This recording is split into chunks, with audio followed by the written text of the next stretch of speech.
Welcome back to our discussion of acid-base balance. In this video, we are going to talk about types of acidosis and alkalosis. Okay, so I just want to start by reminding you of these terms, acidosis and alkalosis. Acidosis means that the blood is becoming acidified, or the pH is falling below 7.38, whereas alkalosis describes a condition in which our blood becomes too basic, or in other words, the pH goes above 7.42. Okay. Acidosis and alkalosis can be either metabolic or respiratory in origin, and that's what I'm going to be talking about in this video. So let's take a look at the differences, starting with acidosis, right? So we have respiratory acidosis, which is an acidosis with a respiratory origin. That usually happens when you have some problem with your breathing, with your ventilation, right? So if you have a problem with your ventilation, that's going to cause your PCO2 to increase, and then you're going to acidify as a result. And we'll be looking at that in the next slide. Metabolic acidosis is going to be acidosis due to any other cause. So here are some examples: lactic acidosis due to anaerobic metabolism, ketoacidosis due to excessive fat and amino acid breakdown. So we'll talk more about that when we talk about metabolism, or bicarbonate loss due to diarrhea. So we'll talk about that a little more when we talk about the digestive system.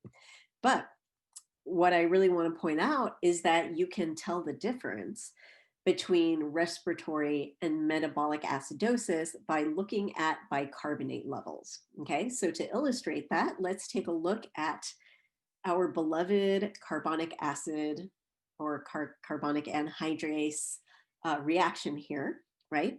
Let's consider this question. If we have an acidosis that is respiratory in origin, what are bicarbonate levels going to look like? So go ahead and hit pause if you need to. Think about that and come back when you're ready. Okay, so if our acidosis is respiratory in origin, what is going to happen is our CO2 is going to increase as a result of our problems with ventilation. That is going to drive our reaction to the right. That's going to cause the acidosis. It's going to cause our H plus to increase, and it's going to cause our bicarbonate to increase. Okay. Now let's take a look at what happens if our acidosis is metabolic in origin. Okay. So if it's metabolic in origin, what is our bicarbonate going to look like, right? So the metabolic means that it's not happening here at the CO2 side, right? So consider that.